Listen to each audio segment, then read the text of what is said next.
como nós havíamos anunciado aqui no nosso programa, já está aqui com a gente a senhora Carla Cleia, líder comunitária e ativista social, vai falar das dificuldades enfrentadas pelas mulheres com deficiência. Em primeiro lugar, Carla, bom dia, obrigado por estar com a gente.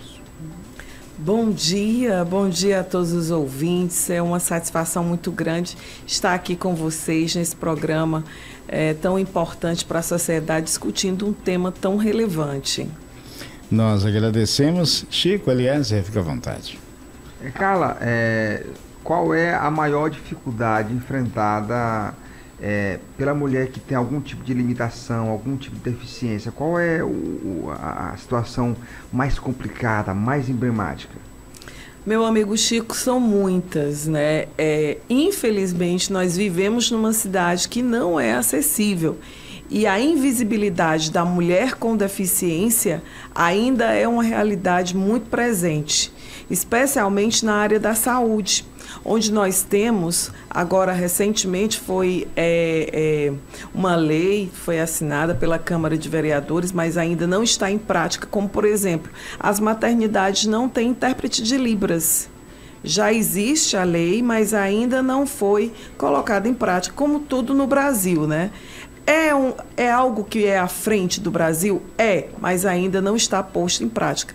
E falta macas acessíveis para cadeirantes, para mulheres cadeirantes. Então, nós ainda enfrentamos essa falta de acessibilidade para todas as pessoas. Você imagina para a mulher com deficiência, que sofre isso diariamente.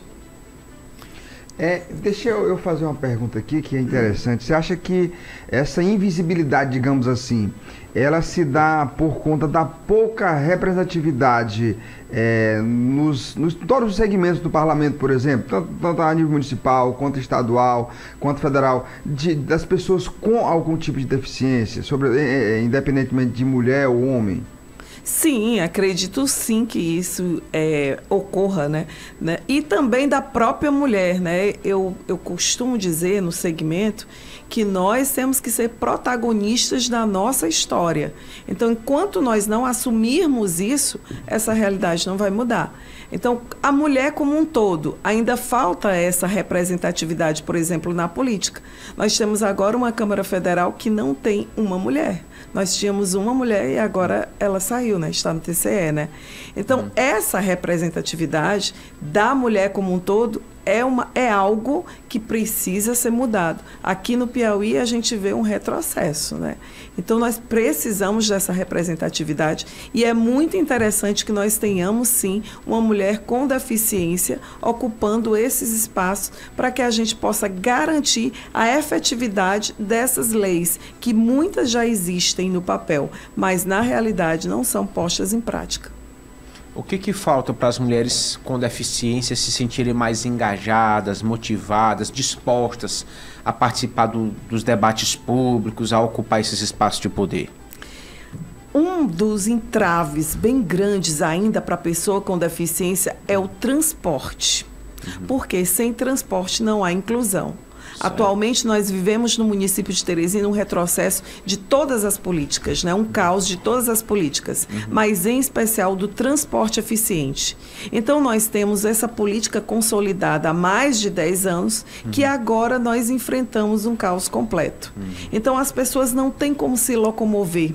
Elas estão em casa. Então, como é que eu posso ter Acabam se isolando. Acaba se isolando. Então, como é que eu tenho uma escola acessível, um hospital acessível, mas eu não tenho como chegar até lá?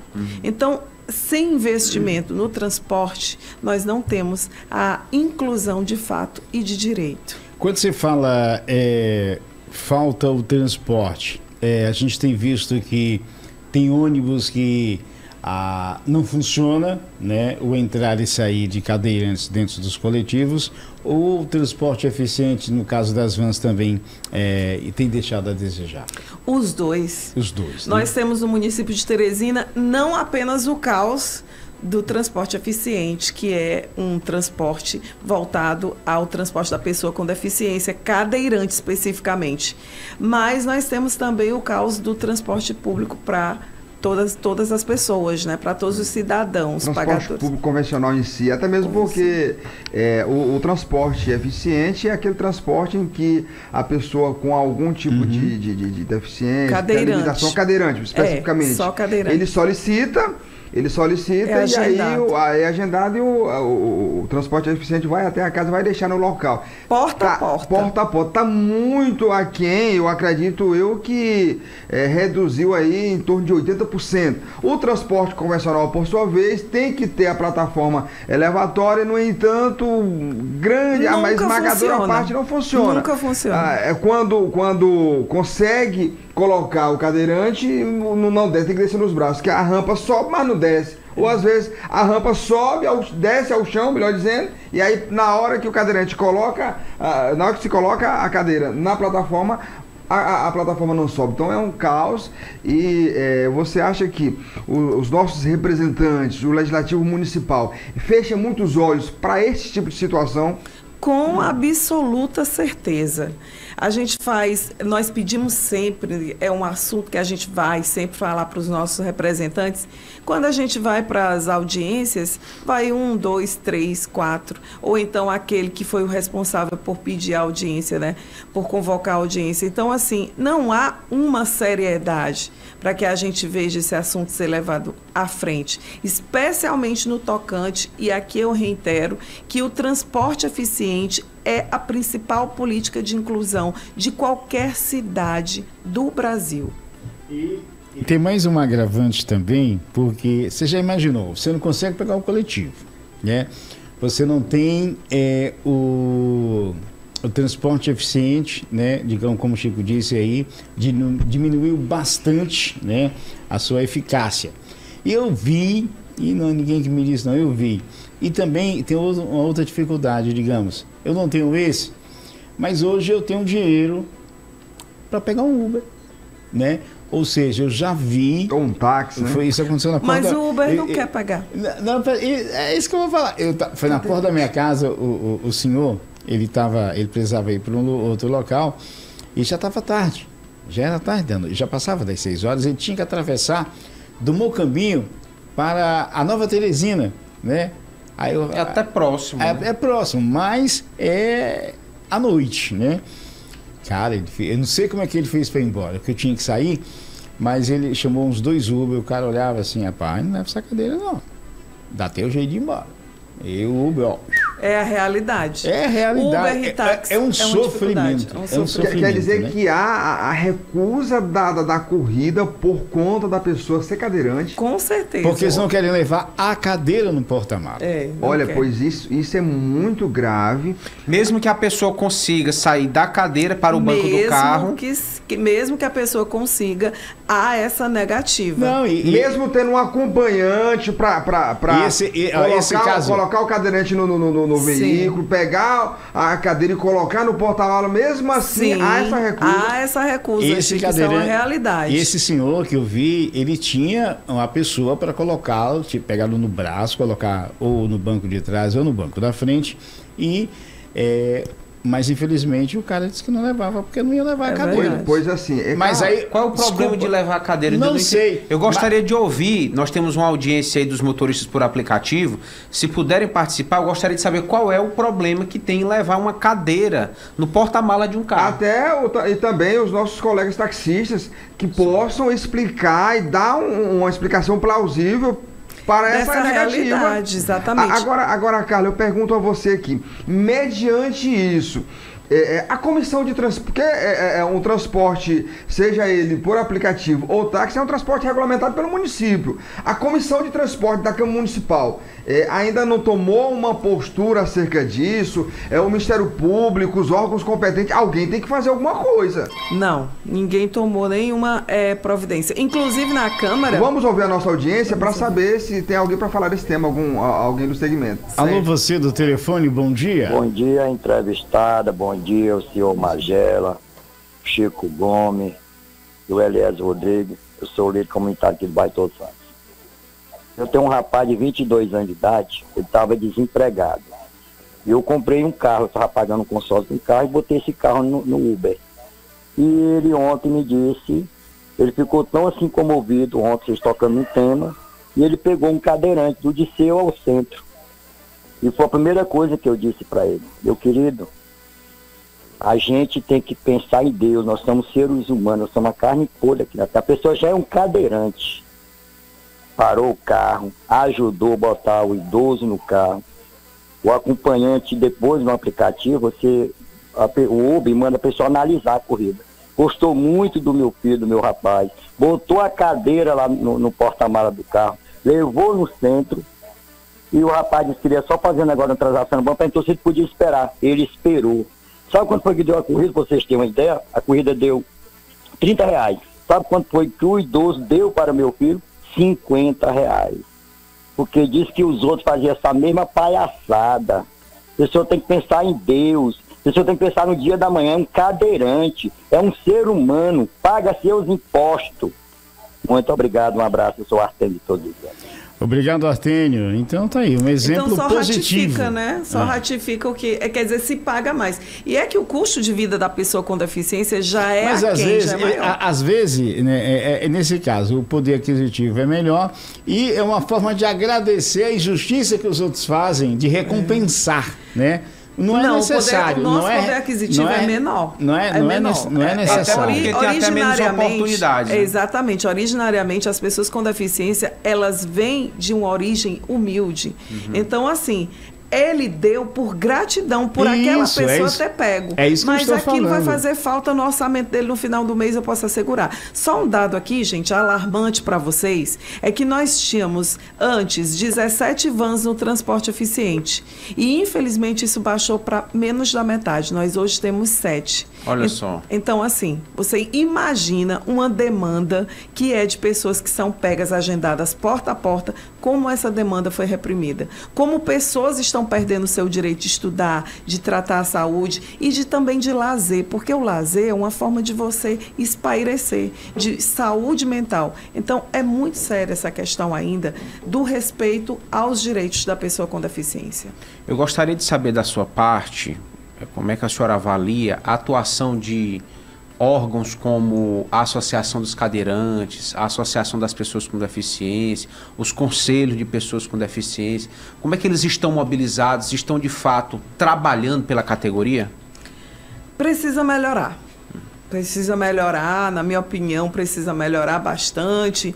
As associações são muito fechadas em si, ouvem pouca receptividade para as pessoas novas que vão entrando. É preciso ir para as praças, convocar as pessoas, falar dos direitos delas. Nós vivemos um monte de informação. Mas é impossível a gente não saber as informações. Pode melhorar. Se a gente vai para uma praça dessa, para a gente falar do direito para as pessoas, elas não sabem muitas vezes, gente, do básico. Vamos ver se é o Francisco dos aplicativos. Eu pedi para que ele nos ligasse. Ver se alô, você do telefone, bom dia. Bom dia, Magela. Bom dia a você, o Chico e o Eliezer e a entrevistada. É Nonato aqui do Satélite. Essa questão do transporte coletivo de Teresina, eu trabalhei, já falei uma vez, repito aqui, trabalhei 40 anos no sistema, só que fui rodoviário. Mas a diferença é pouca coisa, né? E eu dizia, quando eu vi lá no começo, que o sistema é igualmente cristal. Quebrou, dificilmente vai ter condições de remendar. Especialmente quando os políticos, pensam pequeno. A mente do nosso político piauiense me parece que é tão pequena que ele não pensa num estado grande, nem numa cidade grande, nem desenvolver nada. Então continua limitado ao seu ostracismo, né? Sem pensar no restante da população. Então o sistema está quebrado, acabou, não tem como recuperar isso aí, porque qual é o empresário que vai fazer investimentos aonde ele não tem lucro? Lá no começo, quando eu vi eles abrirem para colocar esse sistema alternativo, ali eu já comecei a pensar, eu digo, quebrou o sistema a partir daí.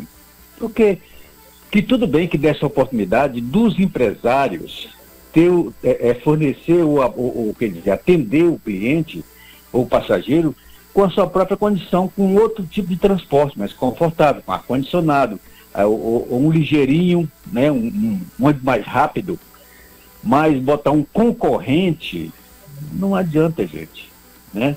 Isso é uma coisa, sinceramente, e os investimentos que não acontecem, né? Às vezes a pessoa diz, não, o empresário ganha muito dinheiro, ganha, mas os custos operacionais é muito alto. Digo isso que eu trabalhei, digo isso com consciência do que estou falando. Ok, então. Então não sei até onde vai parar esse problema aí, porque não sei se vai ser resolvido tão cedo assim. Quem vai resolver? Bom dia, muito obrigado.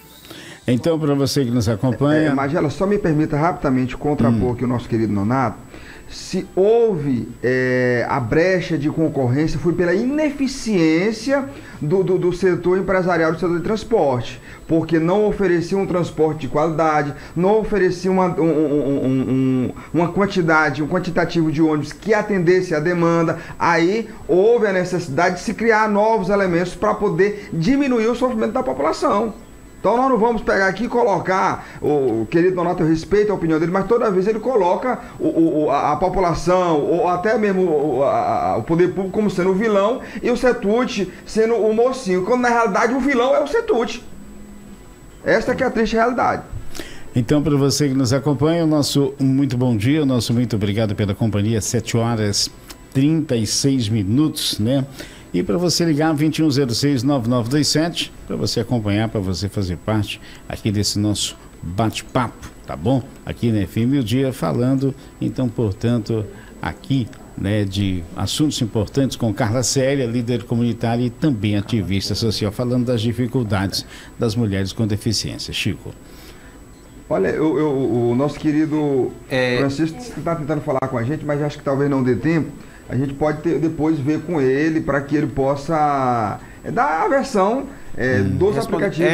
É alguém da causa que tem essa bandeira dos motores por aplicativo. E aí já fica uma reflexão, né, para melhorar essa questão dessas negativas, porque são demais, né? Isso. A gente vive essa realidade diariamente, não mudou ainda. Vamos chamar atenção para isso. Exatamente. E eu gostaria de saber, pela sua experiência de militância, de pessoa com deficiência, a gente pode afirmar que a mulher com deficiência, ela sofre mais do que o homem com deficiência?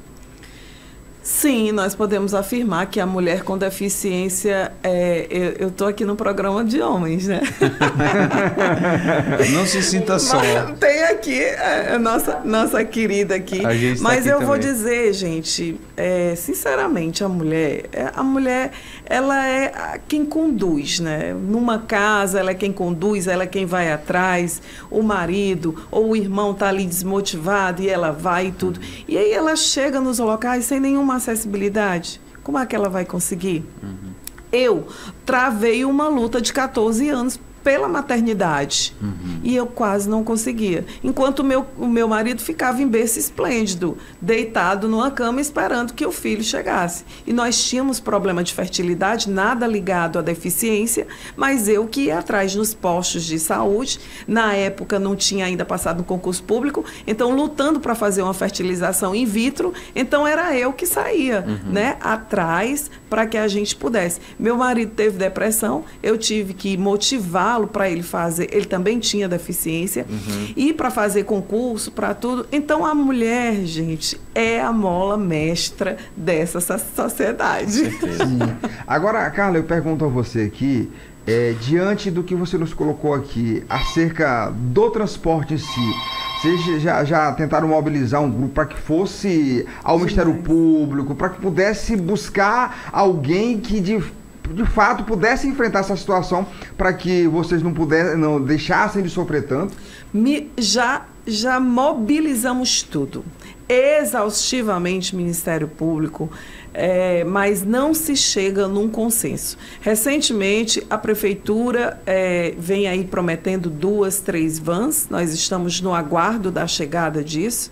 Nós sabemos que, infelizmente, nós hoje vivemos uma promessa que nunca se chega. Então, os órgãos todos estão conscientes, Defensoria Pública, inclusive a Comissão de Defesa dos Direitos da Pessoa com Deficiência da Câmara Municipal de Teresina está consciente disso, mas incrivelmente não se chega a uma resolutividade. Dá tempo para atender mais um ouvinte? Alô, você do telefone, bom dia. Bom dia a todos da rádio. Meu amigo Chico Lucas, Francisco dos Aplicativos aqui falando. Diga aí, Francisco. Nossa entrevistada, a Carla Cleia, ela que tem deficiência física, e ela nos traz uma informação de que recebe muita negativa. A categoria, o segmento de cadeirante, recebe muita negativa por parte dos motores de aplicativo de fazerem a corrida com esses passageiros que têm a questão da deficiência por conta da cadeira de roda. Como é que é essa realidade aí? Chico, porque a gente, quando solicita a viagem, passageiro solicita a viagem, quando ele informa, isso eu estou falando como motorista de aplicativo há mais de 6 anos, desde quando a plataforma chegou em Teresina e a gente presta esse serviço. Quando o passageiro informa que é cadeirante, eu tenho o maior prazer de ir buscar. Eu sei da dificuldade dos cadeirantes, sei da dificuldade se Teresina, a necessidade de Teresina para eles que não tem transporte. E o meu carro, como é sedã, do carro é sedã, eu vou com o maior prazer de buscar, porque eu sei que o porta-mala, ele cabe a cadeira. E o deficiente pode ir do meu lado, pode ir como passageiro do meu lado, ou atrás do banco com maior conforto. Mas tem outros carros que são hatch. E muitas das vezes não vai ter espaço para colocar a cadeira atrás, pode ir com o porta-malas aberto.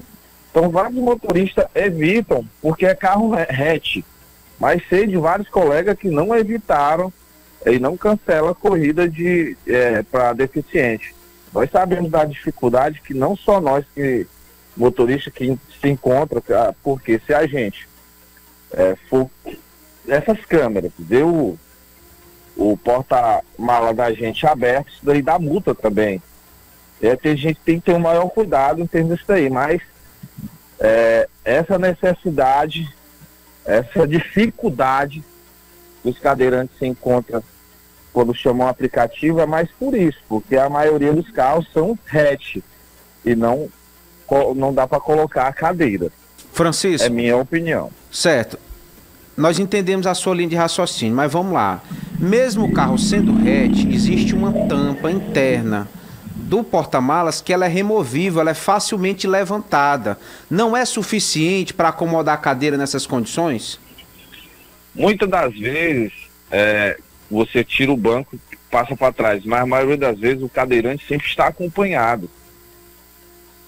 A maioria das vezes. Já peguei alguns cadeirantes, peguei até o contato, que ele toda vez quando ele precisa, ele liga para mim, ele mora no Monte Castelo, liga para mim e pergunta: Francisco, tá por perto? Tem como você vir me buscar? Eu vou lá com o maior prazer para buscar ele. Mas como você falou, é removível, joga o banco para frente para colocar a cadeira. Mas a maioria vai com o acompanhante e o motorista para colocar pessoas atrás com a cadeira de roda é maior dificuldade, entendeu? Mas sabemos e pedimos até desculpa a todas as pessoas deficientes, e tem uns motoristas que não vão buscar e cancelam a corrida, a gente pede até desculpa para eles, mas pelo outro lado, o carro full sedã é muito melhor, mais confortável até para o passageiro. Muito obrigado, Francisco. Feita aí a justificativa aí, e a gente entende em partes. Agora, mesmo, Carla, mesmo o carro sendo sedã, já teve casos, mesmo assim, o motorista se negar a transportar o cadeirante? Tem. É necessário a gente entender que a acessibilidade existe em 3 eixos fundamentais. A acessibilidade atitudinal, que é a mais importante de todas. Embora a gente tenha um carro hatch, que eu entendo que realmente ele tem suas limitações, mas a gente tem como fazer um ajuste, se a gente quiser. Isso é acessibilidade atitudinal. A acessibilidade arquitetônica, que é essa que eu vi aqui, cheguei aqui e nós temos aqui o dia, né, totalmente acessível, e a acessibilidade comunicacional, que é você chegar e ser ouvido, né? Então, se nós não temos essas 3 tipos de acessibilidade fundamentais, a gente não consegue ir para lugar nenhum.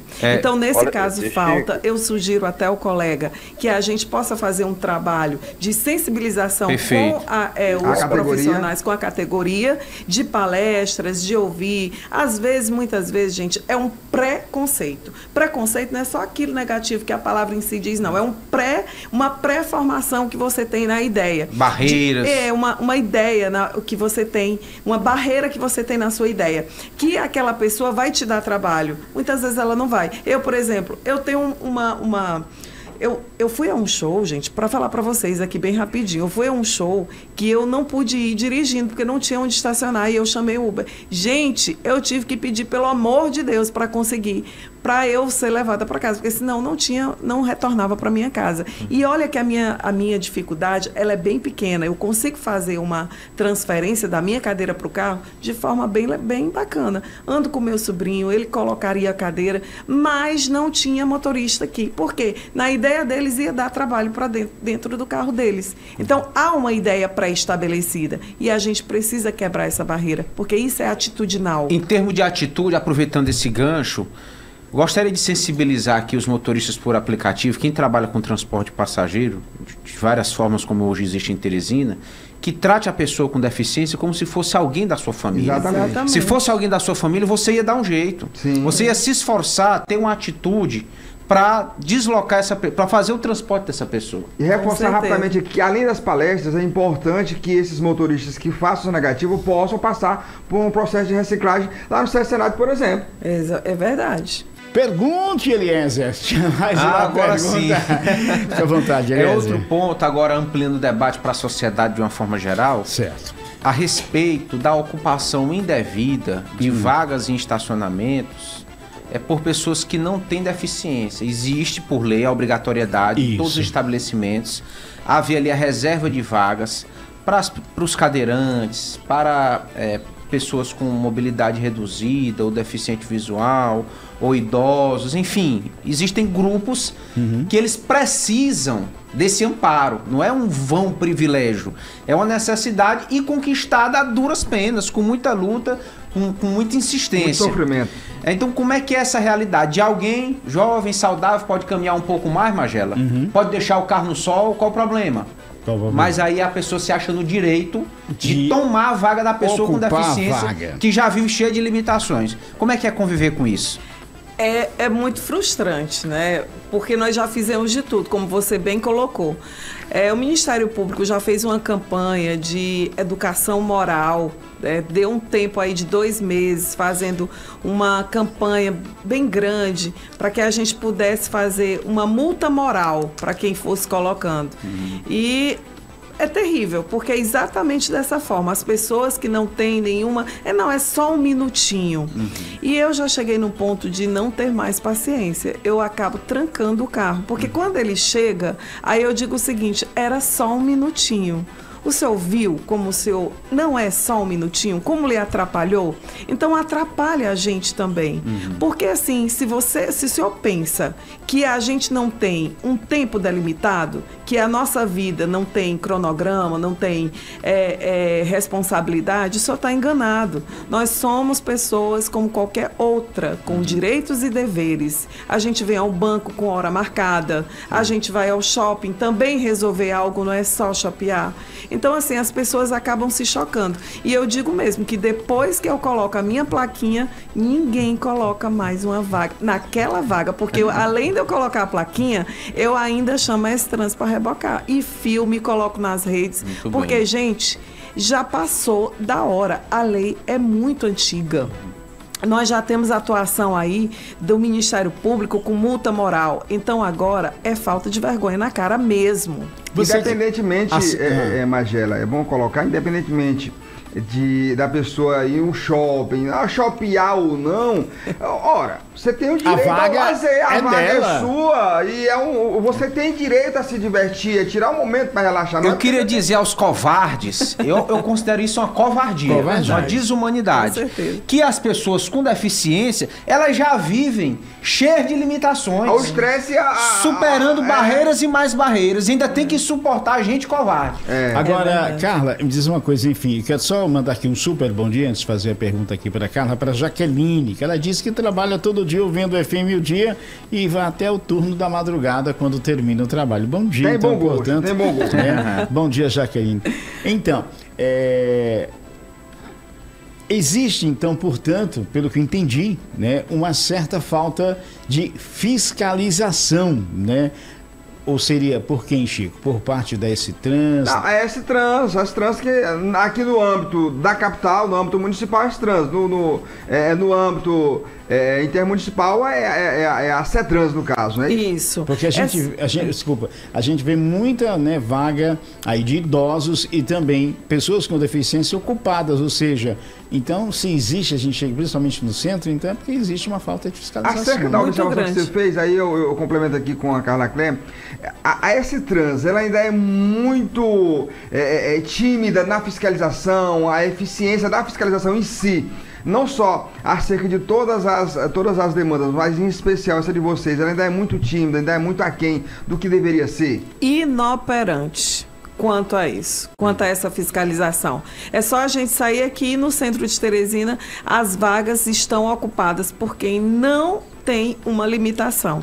E assim, eu costumo dizer, gente, até dentro do segmento que eu faço parte, que nós temos direitos e nós temos deveres. Se nós somos pessoas com deficiência, a gente tem que ter a credencial lá no nosso carro, para que a gente esteja identificado, né? Então, assim, há uma inoperância muito grande da S-Trans. Quando a gente chama, eles vão, eles multam, eles rebocam, mas não fazem essa fiscalização preventiva. Né? Preventiva para evitar. Porque se houvesse, deixaria as pessoas mais tímidas de cometer essa infração. Né? Existe casos, eu não sei se já aconteceu, mas é interessante colocar aqui, já existiu situações em que você chamou a S-Trans veio e quando a pessoa chegou, era alguém com a limitação também, mas a pessoa não estava identificada, tem esses casos também?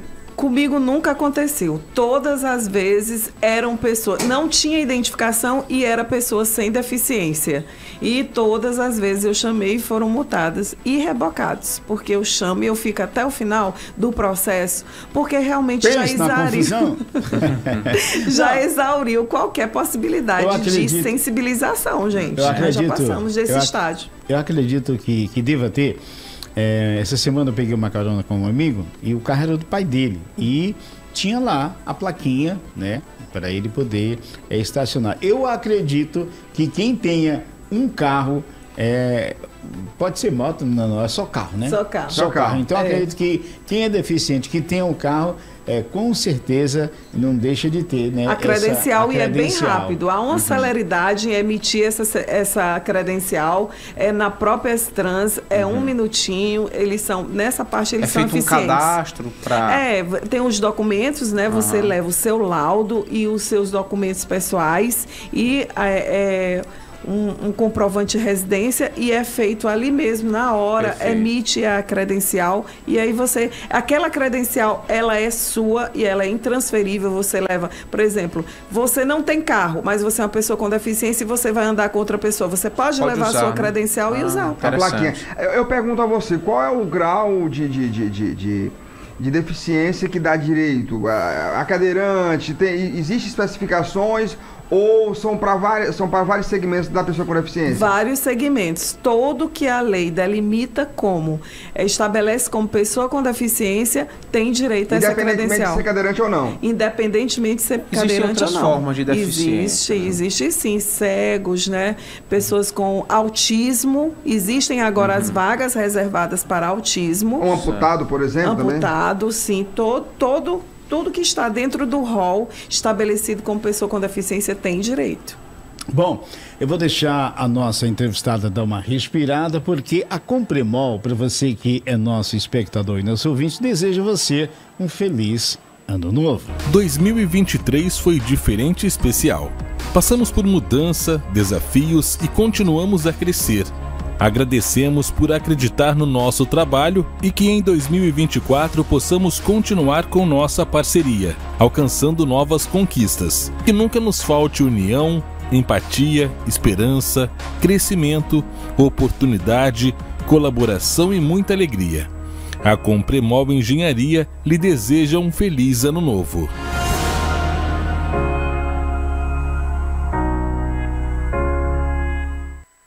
Tá aí, a Compremol Premoldados Engenharia deseja você, né, que tem o galpão, já é cliente da Compremol, que ainda vai ser cliente da Compremol, deseja você um feliz Ano Novo. Chico, Eliezer. Bom, eu gostaria de saber, considerando que a senhora já foi candidata a deputada federal, se existe alguma pretensão da sua parte de disputar a eleição agora em 2024.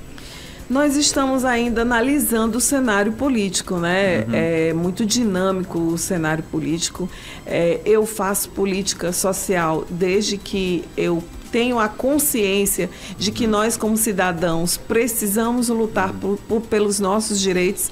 E desde que eu fiquei viúva há 3 anos, eu resolvi entrar para a política partidária. Eu gosto, é algo que é necessário. As pessoas dizem, eu não quero saber de política. Gente, você faz política até na fila do pão. Com certeza. Então é necessário que a gente se aproprie disso. Eu ainda não posso afirmar se eu serei candidata, mas eu tenho uma vontade muito grande de estar nesse cenário político, assim como eu conclamo todas as mulheres, porque há um sistema que nos quer fora da política. E a gente tem que vencer essa bolha e fazer parte, sim, da política. Mas depende ainda de de algum apoio, né?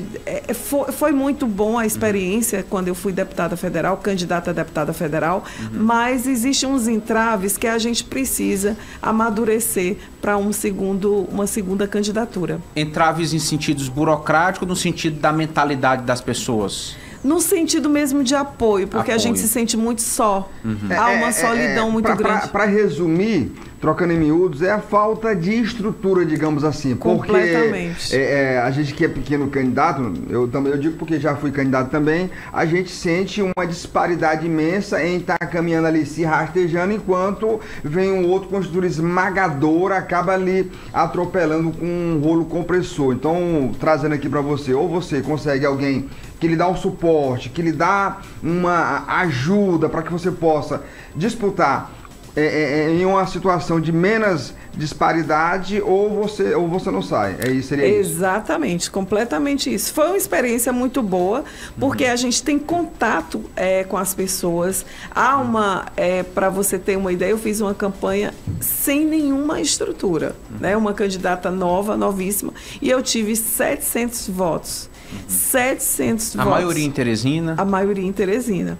Então, assim, sem nenhuma compra de votos, né? Sem nenhum, o meu troca gás. De favor. O meu sem gás. Sem a chamada estrutura. Exatamente. Então, assim, votos limpos, né? Completamente orgânicos, conscientes, né? Ideológicos. Ideológicos. Então, foi uma experiência muito boa. Mas a gente vê que há necessidade, sim, de ter essa estrutura. Então, sem essa estrutura, sem a gente consolidar isso, eu não me atrevo novamente. Embora eu digo, mulheres, nós precisamos estar nesse cenário, porque o cenário é para exclusão, realmente. Uma situação em que as mulheres precisam, né, cada vez ficarem aí mais fortes, unidas, mas também tem que deixar, porque a gente sempre fala, né, a gente não, o ditado, né, é o que nós temos vistos para trás. O quê? Que ainda existe esse lado, né? O Chico também e Elias Patrícia mandei desse lado de ainda levar a mulher só para cumprir tabela dentro dos partidos. Existe, Datas completamente, laranjas, né? Ainda existe, né? E isso se deve muito ao fato... Só para dar o coeficiente, né? Isso, para dar o coeficiente por conta da lei, né? É o percentual mínimo exigido. A cota de gênero. A cota de gênero. Agora, Carla, eu às vezes as pessoas não me compreendem, mas eu gosto de colocar que eu sou contra algumas situações. Cota, vamos especificar estabelecer uma cota mínima. Não sei, não deveria ser o contrário, ao invés de ter essa cota mínima estabelecida, não deveria ser que as pessoas tomassem a frente, tomassem gosto, quisessem participar do pleito, independentemente de ter uma cota mínima estabelecida ou não, porque dessa forma fica uma situação apenas para satisfazer ali um elemento da lei. Eu vejo como uma etapa, Chico. Espontaneamente não acontece. Não. A cota é necessária para instigar e quem sabe mais à frente haver de maneira espontânea essa participação que você está defendendo. Com certeza, porque assim, é um jogo de cartas marcadas, né? Há sempre um cacique que escolhe os eleitos, né? Vez por outra, só colocar aqui um exemplo, vez por outra dá errado. Uma cidade aqui, eu não vou dizer o nome da cidade, uma colega minha foi chamada para ser candidata. Olha só a forma como ela foi chamada. Rapaz, entra aí para tu completar, porque tá faltando mulher, senão não monta chapa. Entra aí para tu fazer parte aí, pelo menos pra gente não ficar sem chapa. Entra de bucha. Aí ela foi sair, pois tá bom. Minha amiga, ela existiu a candidatura, foi pra cima, se tornou a mais votada, o indivíduo que chamou, andou, foi longe de ser eleito. Ou seja, de vez em quando dá errado. É verdade. De vez em quando dá errado. Esses exemplos inspiram, né? Motivam mulheres demais, a participar. É necessário, porque assim, mas, Chico, me permita discordar de vocês, se não houver a lei, a mulher não entra. Se com a lei, se com a exigência da cota ainda é difícil, sem a lei não existiria. Porque é necessário. Agora, o que nós temos? Nós somos a maioria do eleitorado. Então, o que tem que existir é o protagonismo da mulher. É a mulher realmente arregaçar as mangas e dizer, política é coisa sim de mulher, não é só de homem não. Por que a gente vai delegar só para os homens traçar aí todo o nosso futuro? Não, nós temos que estar lá, fazendo política como a gente faz a vida diariamente.